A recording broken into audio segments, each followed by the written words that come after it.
Hello friends, welcome you all. आज हम vision IAS के 24 दिसंबर वाले डेली करंट अफेयर्स डिस्कस करेंगे एंड डेफिनेटली 25 दिसंबर Christmas day and in advance happy Christmas day to you all friends. And चलिए आज हम शुरू करते हैं अपने डिस्कशन को with an information and data. तो कोट आज वुमेन के ऊपर है और आपने देखा होगा जो मेंस में क्वेश्चन पूछे जाते हैं वुमेन के टॉपिक पर काफी ज्यादा होते हैं।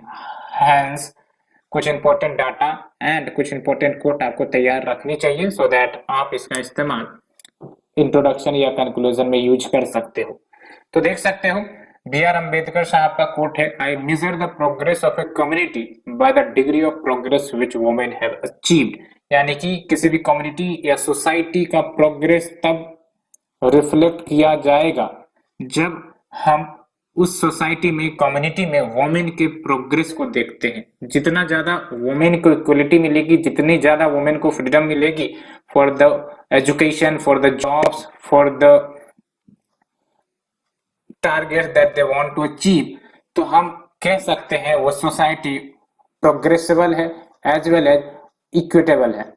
तो ये आप कोट यूज कर सकते हो, बहुत ही अच्छी कोट है। I measure the progress of a community by the degree of the progress which women has achieved. यहाँ पर आप सोसाइटी, एज ए नेशन, ये सब टर्म भी इंक्लूड कर सकते हो, है ना। कम्युनिटी की जगह पर आप नेशन या फिर सोसाइटी ये सब आप यूज कर सकते हो। सो इसे डिस्कस करने के बाद let's move to the some data. तो देख सकते हो वर्ल्ड बैंक आपको पता है देश को क्लासिफिकेशन करता है इनकम लेवल के आधार पर। एंड अगर हम बात करें classification of countries as per the income level for the financial year 2019-20, तो India lower middle income country है, ये अच्छे से याद रखना है, along with 46 अदर कंट्री। जबकि श्रीलंका की अगर हम बात करें तो श्रीलंका अब आपका अपर मिडिल इनकम ग्रुप वाला नेशन बन गया है। एंड इवन व्हाट ब्रिक्स देश जो है Brazil, Russia, India, China, south Africa, इसमें एकमात्र भारत ही ऐसा है जो लोअर मिडिल इनकम ग्रुप में आता है। तो कहीं अगर आपको कंपैरिजन करना है या फिर इंटरनेशनल रिलेशंस में आपको ये फैक्ट यूज कर सकते हो। ब्रिक्स से रिलेटेड अगर कोई क्वेश्चंस आती हैं तो वहां पर यूज कर सकते हो। एंड अगर इनकम इनइक्वलिटी से रिलेटेड आती है तो वहां पर भी इसे रिलेट कर सकते हो। ज्यादातर बेनिफिशियल ये रहेगा जब ब्रिक्स से रिलेटेड कोई क्वेश्चन आते हैं या फिर आपको इन देशों से रिलेटेड कुछ क्वेश्चंस आते हैं, बायलैटरल रिलेशंस आते हैं, तो वहां पर आप यूज कर सकते हो। सो इसे डिस्कस करने के बाद let's move to our article. 6 article आज डिस्कस करेंगे हम लोग। Let's move to the first article. Prime minister ने एक portal as well as logo launch किया है जो डेडिकेटेड है कन्फर्मिटी असेसमेंट स्कीम के लिए।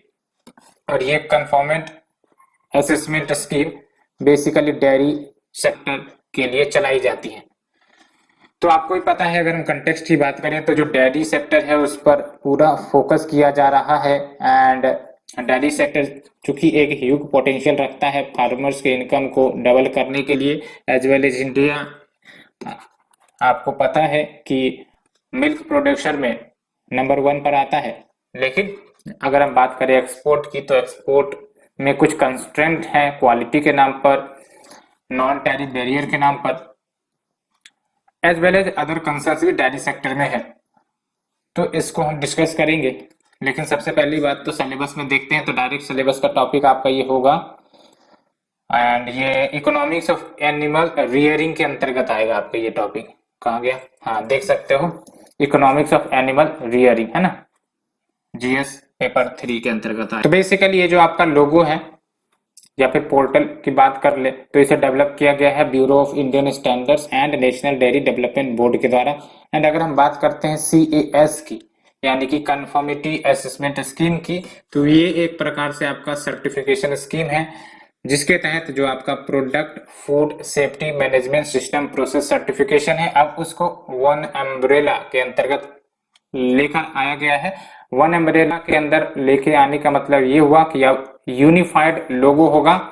पहले क्या होता था, जो बीआईएस के लोगो होते थे वो डिफरेंट होते थे। जैसे बीआईएस आईएसआई मार्क का लोगो इश्यू करता था, ये है आपका आईएसआई मार्क। एंड एनडीडीबी का क्वालिटी मार्क एंड कामधेनु काव, मार्क होता था, लेकिन अब इसको वन अम्ब्रेला के अंतर्गत लाया गया है under this product food safety management system process certification.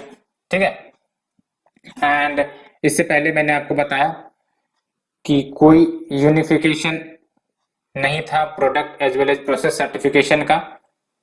That's why जो डेयरी प्लांट्स होते थे उनको इंड टू इंड सर्टिफिकेशन लेना पड़ता था, प्रोसेस के लिए अलग से सर्टिफिकेशन, प्रोडक्ट के लिए अलग से सर्टिफिकेशन, है ना। तो कोई यूनिफिकेशन नहीं। अब क्या होगा कि एक ही सर्टिफिकेशन में आपको प्रोडक्ट के एंड प्रोसेस के सर्टिफिकेशन मिल जाएंगे।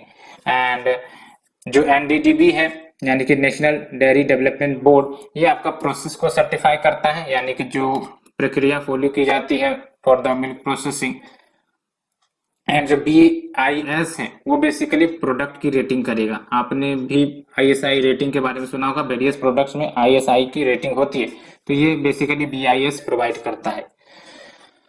एंड अगर हम बात करें इस स्कीम के बेनिफिट की, तो पहली बात तो सर्टिफिकेशन प्रोसेस सिंप्लीफाई की गई है ना। साथ ही साथ जो इंड टू इंड सर्टिफिकेशन है वो भी इंश्योर किया गया है in the dairy value chain. End to end certification यानी कि आप एक सर्टिफिकेशन ले लो, उसमें आपके प्रोसेस एंड जो आपके प्रोडक्ट के सर्टिफिकेशन दोनों शामिल हो गए। ये क्या इंडिकेट कर रहा है ना, ये आपका प्रोडक्ट को इंडिकेट कर रहा है एंड ये जो है आपका प्रोसेसिंग को या फिर प्रोसेसिंग के लोगों को इंडिकेट कर रहा है, यही बात है। एंड दूसरी इंपॉर्टेंट बात ये कि जो सेल्स है मिल्क के या फिर मिल्क प्रोडक्ट्स के ऑर्गेनाइज्ड सेक्टर में वो बढ़ सकते हैं, बिकॉज ऑर्गेनाइज्ड सेक्टर के अंतर्गत वही प्रोडक्ट इंक्लूड किए जाते हैं जो वेल सर्टिफाइड हो। जैसे आप अमूल के प्रोडक्ट या मदर डेयरी के प्रोडक्ट खरीदते हो तो उसमें प्रॉपर सर्टिफिकेशन होती है।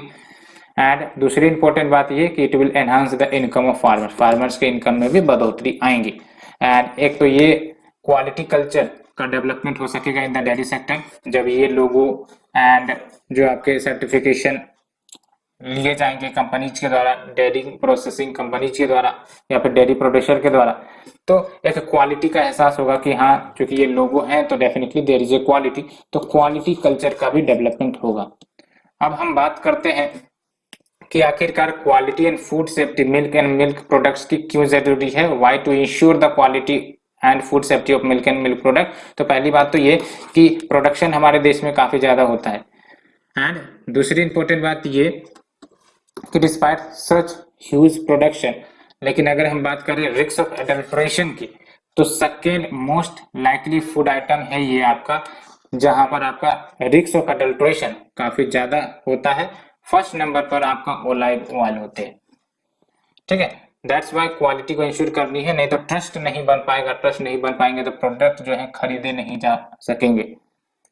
एंड दूसरी इंपॉर्टेंट बात ये कि कुछ जो आपके एडल्ट्रेंट्स जो इस्तेमाल किए जाते हैं मिल्क में, जैसे यूरिया हो गया, फॉर्मेलिन हो गया, ये सब chemicals, detergent, ammonium sulphate, boric acid, caustic soda, benzoic acid, salicylic acid, hydrogen peroxide, sugar, melamine, और इसका सीरियस एडवर्स इफेक्ट हमारे हेल्थ केयर सेक्टर पर होता है। हेल्थ केयर सेक्टर कहने का मतलब हमारे हेल्थ पर या फिर हेल्थ एक्सपेंडिचर जो गवर्नमेंट करती है, आपको भी पता है जब ये सब अडल्ट्रेटेड फूड्स या फिर मिल्क कंज्यूम किए जाएंगे तो बीमारी के चांसेस बढ़ जाती है, इम्यूनिटी पावर वीक हो जाती है।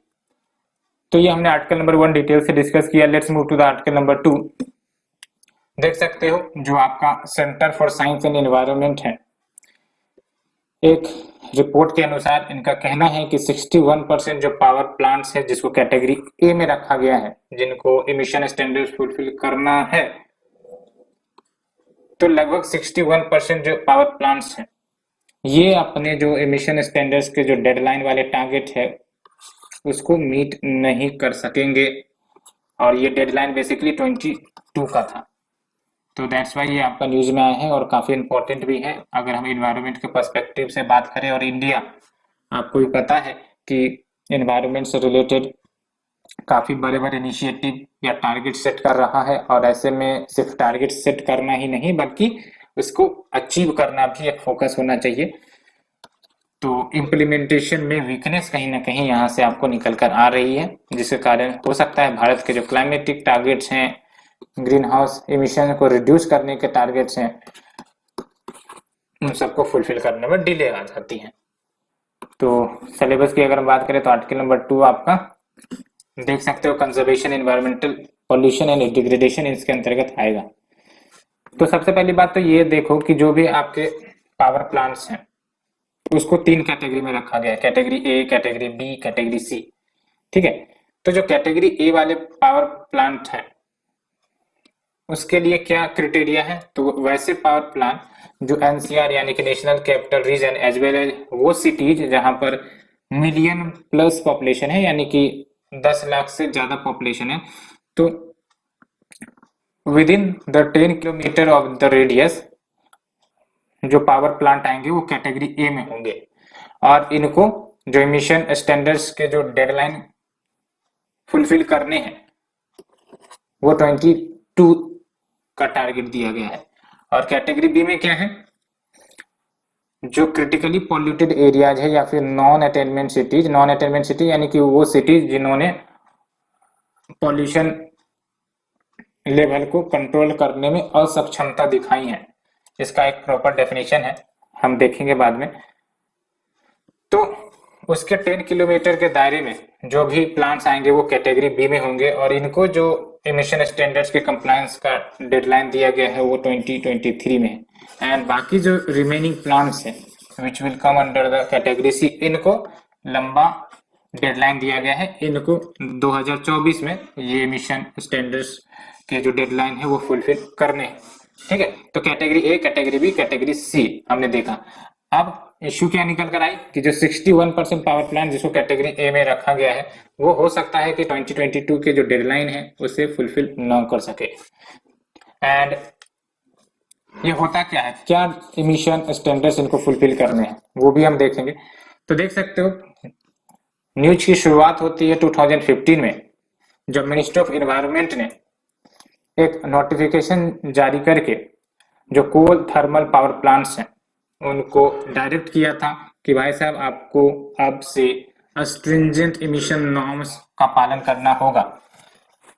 एंड कौन से पावर प्लांट्स को कब ये नॉर्म्स फॉलो करने हैं उसकी डेडलाइन भी डिसाइड करी गई थी। एंड ये जो आपके टीपीपीज हैं यानी कि थर्मल पावर प्लांट, इनको मैंडेट किया गया है कि वो पॉल्यूशन कंट्रोल इक्विपमेंट लगाएं अपने पावर प्लांट्स में, जैसे for example flue gas desulphurisation unit, so that जो नए इमिशन नॉर्म्स लाए गए हैं SO2 इमिशन को कम करने के लिए उसको फुलफिल किया जा सके, as well as selective non catalytic reduction and selective catalytic reduction system जिसके तहत NOx के इमिशन को कंट्रोल किया जाएगा। तीसरा है आपका इलेक्ट्रोस्टैटिक प्रिसिपिटेटर्स, और ये जो आपका ESP है ये पार्टिकुलेट मैटर को कंट्रोल करने के लिए लगाई जाए पावर प्लांट में। समझ में आ रहा है, ये सब पावर प्लांट में लगाने हैं as an equipment so that pollution या इमिशन कम हो सके। And next is your installation of cooling towers so that water consumption का जो ओवर एक्सप्लॉइटेशन होता है पावर प्लांट्स में उसको कम किया जा सके। तो ये 4 जो पॉल्यूशन कंट्रोल इक्विपमेंट है वो लगाने हैं वेरियस थर्मल पावर प्लांट्स को in the given deadline for category A B C power plant. And वैसे ये जो डेडलाइन है ये इनिशियली 2017 रखी गई थी कि 2017 तक ये सारे के सारे जो इक्विपमेंट्स लगा दिए जाएं, लेकिन जो थर्मल पावर प्लांट्स हैं उन्होंने बेसिकली कहा था कि ये संभव नहीं होगा, इतना कम समय में हम ये सारे इक्विपमेंट्स लगा पाए। एंड दैट्स वाई उनके कंसर्न्स को सुनते हुए टास्क फोर्स गठित की गई थी CPCB के द्वारा अप्रैल 2021 में, और उन्होंने फिर रिकमेंड किया कि डेडलाइन को रिवाइज किया जाना चाहिए to meet the emission.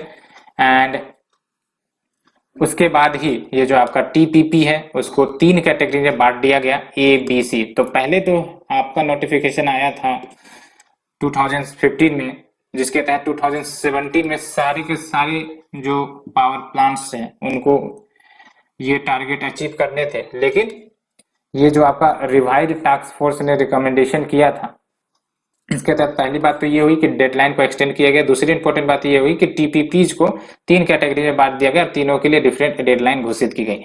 And उसके बाद अब एक एनालिसिस के अनुसार जो किया गया है centre for science and environment के द्वारा, इसके तहत आप देख सकते हो जो 61% कैटेगरी ए में आने वाले पावर प्लांट्स है वो अपने मिशन स्टैंडर्ड डेडलाइन को मिस कर सकते हैं, बिकॉज समय काफी कम बचा है, लगभग 1 ईयर है।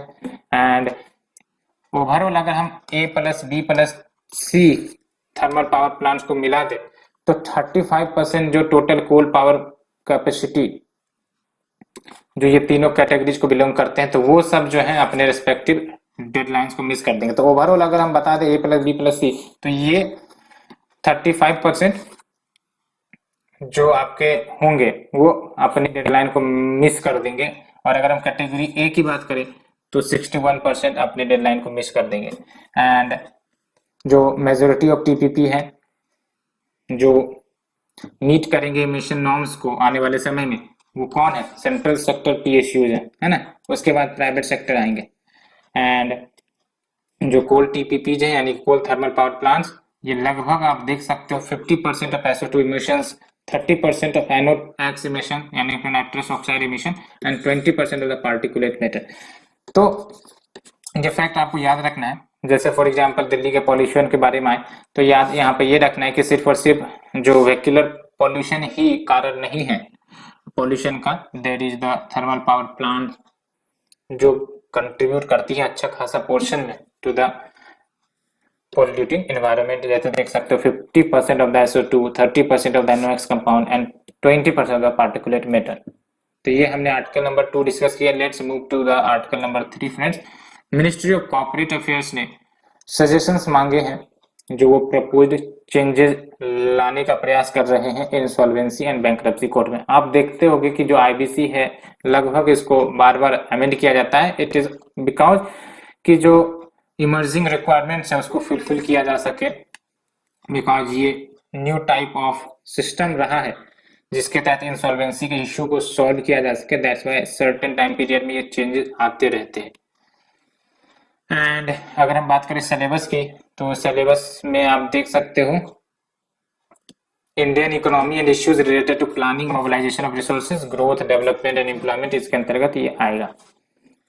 तो सबसे पहले हम IBC के बेसिक के बारे में जान लेते हैं। जब हम बात करते हैं इंसॉल्वेंसी एंड बैंक्रप्सी कोड तो ये ओवरऑल 2016 में लाया गया था। एंड ये जो बैंक्रप्सी कोड है बेसिकली अगर कोई कंपनी इंसॉल्वेंट हो जाती है तो फिर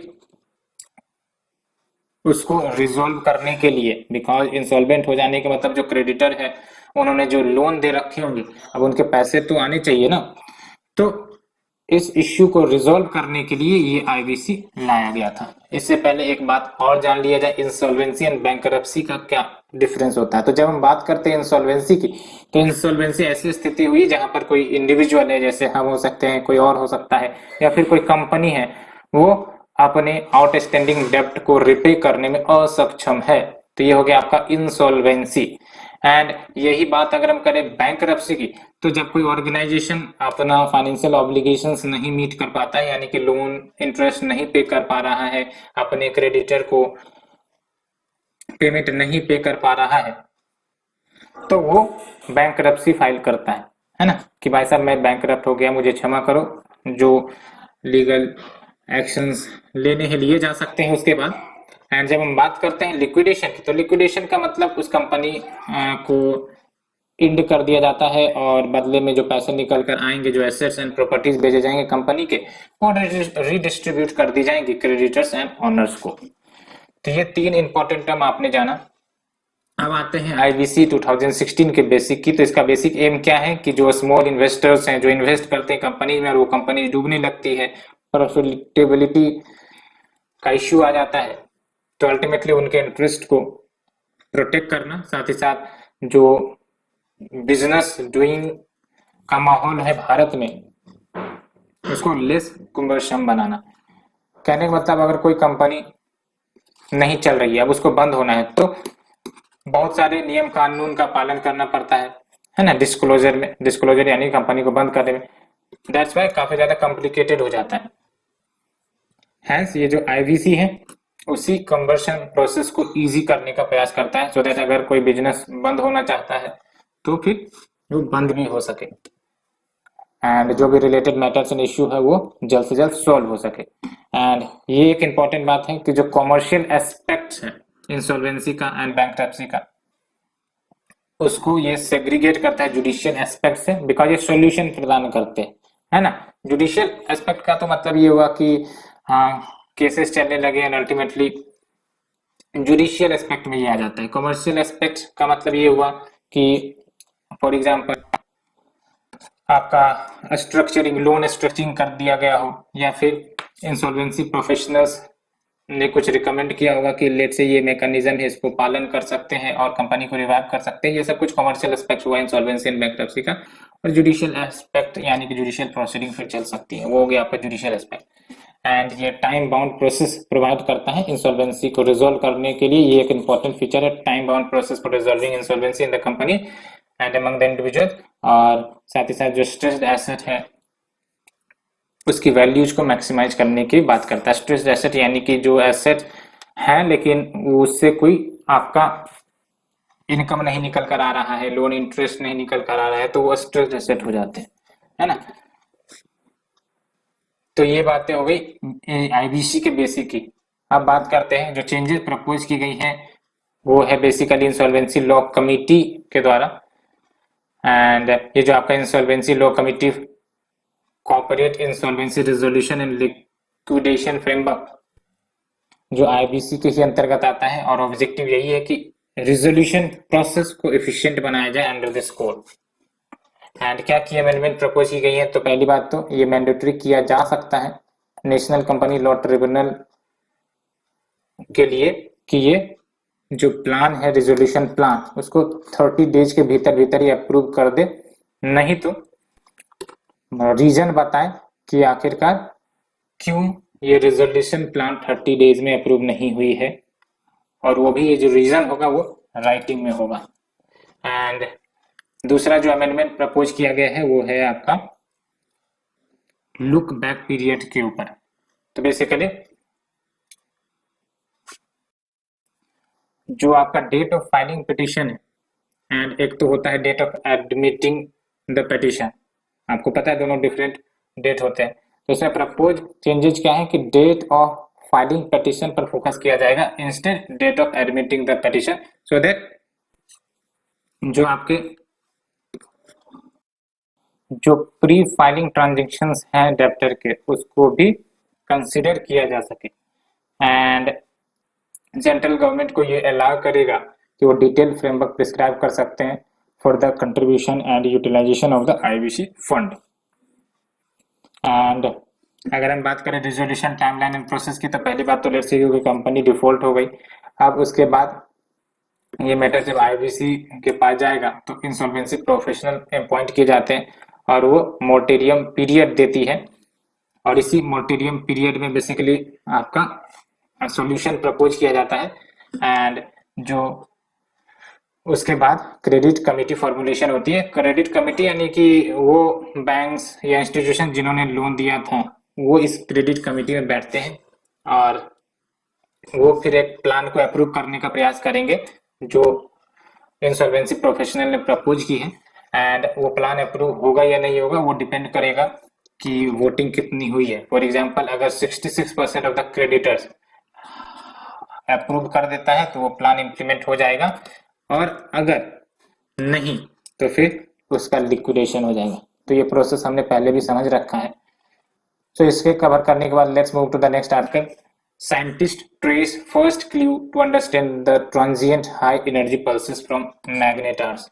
तो ये जो आपका मैग्नेटार्स है क्या है, ये एक प्रकार से न्यूट्रॉन स्टार है, और ये काफी ज्यादा एक यूनिक फेनोमेना है कह सकते हैं, जो उतनी ज्यादा ऑब्जर्व नहीं की जाती है क्योंकि बहुत ही लिमिटेड टाइम में ये जो मैग्नेटो स्टार है वो अपने इवेंट्स अकर करवाती हैं जो मुश्किल होता है रिकॉर्ड करना। तो अब फिर से ये क्लू मिला है to understand this magnetars. And first let's move to the syllabus. तो आप देख सकते हो awareness in the field of space, इसके अंतर्गत ये आएगा आपका टॉपिक। और जब हम बात करते हैं मैग्नेटार की, तो ये आपका एक न्यूट्रॉन स्टार, ये याद रखना न्यूट्रॉन स्टार। और न्यूट्रॉन स्टार में क्या होता है, मैग्नेटिक फील्ड जो है वो काफी ज्यादा ट्रिलियंस ऑफ टाइम अर्थ के मैग्नेटिक फील्ड के कंपैरिजन में होता है, यानी कि अर्थ का जो भी मैग्नेटिक फील्ड है उसके कंपैरिजन में ट्रिलियंस ऑफ टाइम्स किसी मैग्नेटार का मैग्नेटिक फील्ड होगा। एंड जो मैग्नेटार है इसमें magnetic field another 1000 times stronger होगा। तो इस कंफ्यूजन को दूर करते हैं। जैसे न्यूट्रॉन स्टार है, तो न्यूट्रॉन स्टार में जो मैग्नेटिक फील्ड होता है अर्थ के कंपैरिजन में ट्रिलियंस ऑफ टाइम्स, एंड जो मैग्नेटार है वो और ज्यादा स्ट्रॉन्गर होता है, even 1000 times stronger than the magnetic field in A neutron star. अब समझ में आया? तो जो न्यूट्रॉन स्टार है ये बेसिकली कब बनते हैं, जब कोई मैसिव स्टार है, ह्यूज मास है, जिसका कोर बिटवीन 1 से 3 times of the solar masses, इनमें फ्यूल खत्म हो जाती है एंड अल्टीमेटली ये कॉलेप्स होने लगते हैं। कॉलेप्स होने के बाद जो भी इनके मटेरियल्स है वो एक दूसरे में क्रश होने लगते हैं। एवरी प्रोटॉन एंड इलेक्ट्रॉन वो सब आपका न्यूट्रॉन बन जाता है ना, crushing together every proton and electron into A neutron, that's why it becomes a neutron star. And वैसे स्टार्स जिनकी मासेस और भी ज्यादा होती हैं, कलेप्स और ज्यादा कंटिन्यू रहता है, यानी कि जो कॉलेप्स है वो और ज्यादा होती रहती हैं और अल्टीमेटली ये स्टेलर मास ब्लैक होल में तब्दील हो जाती है। एंड अगर हम बात करें मैग्नेटार की, तो मैग्नेटार में वायलेंट इरप्शन होता है, लेकिन क्यों इतनी वायलेंट इरप्शन होती है यही नहीं जान सके हैं अभी जो हमारे साइंटिस्ट है।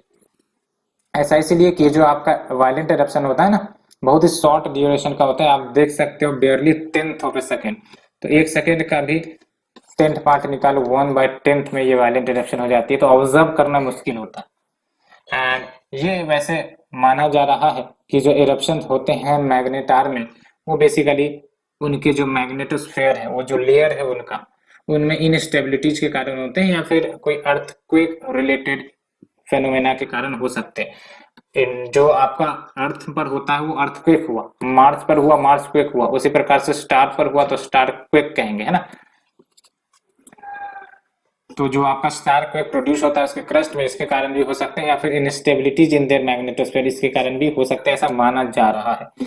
एंड इन सब के कारण होता क्या है, तो एक वेव क्रिएट होती है जिसका नाम है एल्फ वेन वेव, जिसमें आपका जो मैग्नेटोस्फीयर है मैग्नेटो स्टार का एंड इंटरेक्ट करते हैं एक दूसरे वेव से और अल्टीमेटली एनर्जी डिसिपिएट होता है। तो ये हमने इस आर्टिकल को डिस्कस किया। Let's move to the next article. Government issues advisory to car makers to introduce flex fuel engines in vehicle. Flex fuel engines ये प्रीलिम्स के लिए काफी इंपॉर्टेंट है, लेकिन सबसे पहले सिलेबस को देख लेते हैं। ये भी इसी में आएगा आपका conservation environmental pollution and degradation के अंतर्गत। तो आप देख सकते हो ये जो कार मेकर्स है उनको 6 मंथ का टाइम पीरियड दिया गया है कि अपने इंजन में फ्लेक्स फ्यूल्स लेकर आए, सो दैट ये जो कार है वो इथेनॉल पर भी रन कर सके अपार्ट फ्रॉम गैसोलीन। अभी क्या होता है, पेट्रोल डीजल पर रन करती है, लेकिन फ्लेक्स फ्यूल आने के बाद ये इथेनॉल पर भी रन कर सकती है। तो फ्लेक्स फ्यूल का मतलब क्या होता है, फ्लेक्सिबल फ्यूल व्हीकल, और ये बेसिकली व्हीकल्स का एक मॉडिफाइड वर्जन है जो गैसोलीन पर भी चल सकती है और ब्लेंडेड पेट्रोल पर भी चल सकती है with different level of ethanol blending. Ethanol blending आपको ही पता है, E10 E20 ये सब ब्लेंडिंग के प्रोपोर्शन होते हैं।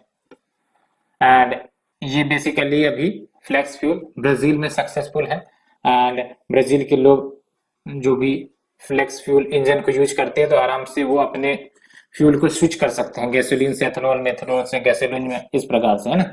एंड फ्लेक्स फ्यूल या फिर इसी को फ्लेक्सिबल फ्यूल कहते हैं। It is an alternative fuel जो कैसे बनाई गई है, तो गैसोलीन और मिथेनॉल या इथेनॉल के कॉम्बिनेशन से ये बनाई गई है, इसी को कहते हैं ब्लेंडिंग। एंड अगर हम बात करें एडवांटेज क्या होगा फ्लेक्सिबल फ्यूल व्हीकल का, तो पहली बात तो बायोफ्यूल्स इस्तेमाल कर सकते हैं व्हीकल में, और ये कहीं ना कहीं पेट्रोल से बेटर होगा भारत के लिए, क्योंकि एक तो हम इंपोर्ट करते हैं और दूसरी इंपॉर्टेंट बात ये कि कॉस्ट इफेक्टिव भी होगा, पॉल्यूशन फ्री भी होगा और इंडिजीनियस भी होगा। और जो टारगेट डेट है 20% इथेनॉल ब्लेंडिंग का पेट्रोल के साथ, आपको पता है 2025 में अचीव करने हैं। एंड एक और बेनिफिट की बात करें तो जो आपका सरप्लस फूड ग्रेन जो बर्बाद हो जाती है उसका भी इस्तेमाल इस इथेनॉल ब्लेंडिंग में किया जा सकता है एंड इवन फार्मर्स की इनकम भी बढ़ सकते हैं। एंड साथ ही साथ it reduces the dependence on the oil import, तो ऑयल इम्पोर्ट के ऊपर डिपेंडेंसी भी कम हो सकेंगी। चैलेंजेस की बात करें तो पहली बात तो एडिशनल इन्वेस्टमेंट चाहिए, है ना, क्योंकि कार मैन्युफैक्चरिंग को ये सब चेंजेस मॉडिफिकेशन करेंगे तो इन्वेस्टमेंट चाहिए from the auto company in the production lines and technology transfer as well, क्योंकि टेक्नोलॉजी भी चाहिए। एंड इथेनॉल कोरोजन भी काउच कर सकता है इंजन में and it can damage to the engine as well. And ये याद रखना ethanol is also not as economical as gasoline because same level of fuel efficiency ये नहीं प्रोवाइड करता है, तो ये भी अच्छे से याद रखना है। इथेनॉल में एक और कमी क्या है, इकोनॉमिकल लेवल पर अभी फिलहाल उतनी ज्यादा कम्पिटिटिव नहीं हुई है अगर हम गैसोलीन की कंपैरिजन करें तो, बिकॉज फ्यूल एफिशिएंसी में डिफरेंस निकल कर आ रही है। Next is your ministry of education issues advisory for regulation on edtech platform. ये काफी ज्यादा एक इम्पोर्टेंट न्यूज है बिकॉज जब से लॉकडाउन हुआ है तब से आपको पता है डिजिटल एजुकेशन आ चुके हैं, बहुत सारे एजुकेशनल टेक्नोलॉजिकल प्लेटफॉर्म आ चुके हैं जो एजुकेशनल सर्विसेज प्रोवाइड करते हैं, आपने भी देखा होगा, है ना। लेकिन इंपॉर्टेंट बात ये है कि जो आपका एडुटेक कंपनीज है अब इनके जो क्वालिटी कंटेंट प्रोवाइड करते हैं या नहीं करते हैं, या फिर ये सिलेबस के अकॉर्डिंग पढ़ाते हैं या नहीं पढ़ाते हैं, इन सब पर चिंताएं जाहिर हो रही है। दैट्स वाई ये जो मिनिस्ट्री ऑफ एजुकेशन है इन्होंने एडवाइजरी इशू किया है so that in educate platforms को रेगुलेट किया जा सके। एंड अगर हम बात करें सिलेबस की तो देख सकते हो ये जो आपका आर्टिकल नंबर 6 है ये कवर होगा आपका issues related to development and management of social sector related to health education. तो ये जो गवर्नमेंट ने एडवाइजरी जारी की है basically department of school education and literacy की तरफ से कंप्लेंट आया था कि ये जो आपके एडुटेक कंपनीज है ये पेरेंट्स को लालच दे रहे हैं कि भाई साहब मैं आपको फ्री सर्विसेज ऑफर कर रहा हूं और अल्टीमेटली आप इस ऐप को डाउनलोड करें एंड अल्टीमेटली इसको एक्सेस करें। और इस एडवाइजरी के साथ साथ ये बोला जाता है कि आप फ्री एक्सेस कर सकते हो लेकिन आप ऑटोमेटिक डेबिट ऑप्शन रखो अलोंग विथ क्या, मतलब समझ रहे हो ये जो आपके एडुटेक प्लेटफॉर्म जो आ रहे हैं ये सब जानबूझकर ऑटोमेटिक डेबिट ऑप्शन रखते हैं कि अगर आपने परमिशन दे दिया तो आपके पैसे ऑटोमेटिकली डिडक्ट हो जाएंगे। इसलिए एडवाइजरी में ये कहा जा रहा है कि you should avoid the automatic debit option for payment, नहीं तो पैसे आपके डिडक्ट हो जाएंगे। साथ ही साथ अगर लोन्स की बात करती है तो वहां पर भी आप साइन अप ना करें एंड क्रेडिट और डेबिट कार्ड रजिस्ट्रेशन भी ना करवाएं इन प्लेटफॉर्म पर, बिकॉज आपके डाटा ब्रीच हो सकते हैं, अल्टीमेटली आपको फाइनेंशियल लॉस हो सकता है।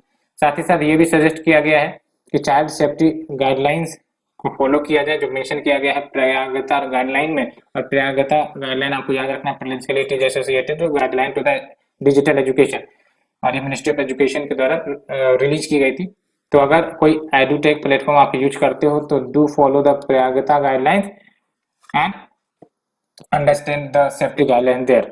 एंड जब हम बात करते हैं एडुटेक की तो इसमें क्या होता है कि आईटी टूल्स के सहारे हम क्लासरूम को डिजिटल बनाते हैं, लर्निंग को मोर इंगेजिंग इंक्लूसिव और इंडिविजुअलाइज्ड लर्निंग एक्सपीरियंस प्रोवाइड करते हैं। बेनिफिट क्या होता है, स्केल यानी कि ऐसे फिजिकल एजुकेशन कुछ ही बच्चों को दिया जा सकता है, लेकिन ये जो आपका एडुटेक है ये लार्जर पॉपुलेशन को कवर कर सकते हैं। रिमोट एरियाज में कोई बच्चे बैठे हैं तो वो भी एजुकेशन को एक्सेस कर सकते हैं। इसी को कहते हैं it enables scale and speed using direct to device model, है ना। एंड आपके पास डिवाइस है तो आप कहीं से भी एक्सेस कर सकते हो। And it breaks down the geographical barrier, दूसरा सिग्निफिकेंस ये है ना, कहीं पर भी बैठे हो आप इसे एक्सेस कर सकते हो, helping the student to access the high quality education from the top institute. And लगभग आप देख सकते हो 4500 स्टार्टअप्स एडुटेक में अभी तक मौजूद है, तो काफी ज्यादा इमर्जिंग हो रहे हैं ये एडुटेक सेक्टर।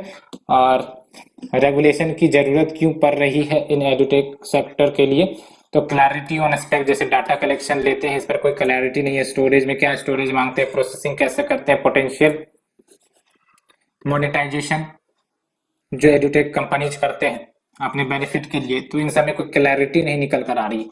साथ ही साथ सेंसिटिव डाटा का इस्तेमाल यूज हो सकता है गलत तरीके की एक्टिविटीज में by the unauthorized people and group, and इसके कारण आपका financial crimes, fraud, cyber bullying, user tracking, identity theft, ये सब हो सकती है ना। प्राइवेसी पॉलिसीज जो एडुटेक कंपनीज के लिए बनाई गई है वो इनडिसिसिव है और एम्बिगुअस है। और देख सकते हो सोशल एंड इथिकल कंसर्न्स भी निकल कर आती है। पहली बात बाइस्ड कंटेंट डिलीवरी है ना, और दूसरी इंपॉर्टेंट बात implicit influence on the career decision, बिल्कुल सही। एंड इम्प्लिसिट इन्फ्लुएंस मतलब क्या कि कोई आपको पढ़ा रहा है, अल्टीमेटली आपको पढ़ाने के बदले आपको किसी पर्टिकुलर चीज पर फोकस करवा रहा है, तो ये हो गया आपका implicit influence on the career decision, है ना। तो आपको अंदर से प्रभावित कर रहा है। And less upskilling and reskilling of the educators and standardisation and moderation of the content without regulatory approval, ये सब कुछ आपके इश्यू निकल कर आते हैं। तो ये हमने टोटल डिस्कस किया 6 इश्यू को। क्या कोई प्लेसेस इन न्यूज हैं, देख लेते हैं। पर्सनैलिटीज इन न्यूज है, तो बेसिकली पीएन पैनिकर की बात कर लेते हैं। तो पैनिकर एक स्कूल टीचर थे और इनको father of library and literacy movement in Kerala के लिए जाना जाता है, और इनकी जो डेथ एनिवर्सरी रीडिंग डे के नाम से जाना जाता है। वैल्यूज देख सकते हो, leadership, equality, dedication, compassion, liberal, ये सब वैल्यूज इनके अंदर निहित थी। तो आप एग्जाम्पल इसके एथिक्स में भी लिख सकते हो। कंट्रीब्यूशन देख सकते हो, ह्यूमन रिसोर्सेज डेवलपमेंट के लिए इन्हें काफी अच्छा खासा काम किया, और इनका मैसेज भी था वयचु वलारुका, यानी कि read and grow, read and grow. And इन्होंने केरला स्टेट लिटरेसी मिशन पर ज्यादा फोकस किया था via Kerala association for non formal education and development, and Travancore library association को भी इन्होंने इनिशिएट करवाया था। और आईयूसीएन का देख सकते हो, olive ridley turtle vulnerable status है। सो फ्रेंड्स, ये हमने डिस्कस कर लिया टोटल 6 के 6 article. Hope you liked it. Thank you friend, thank you very much for the discussion.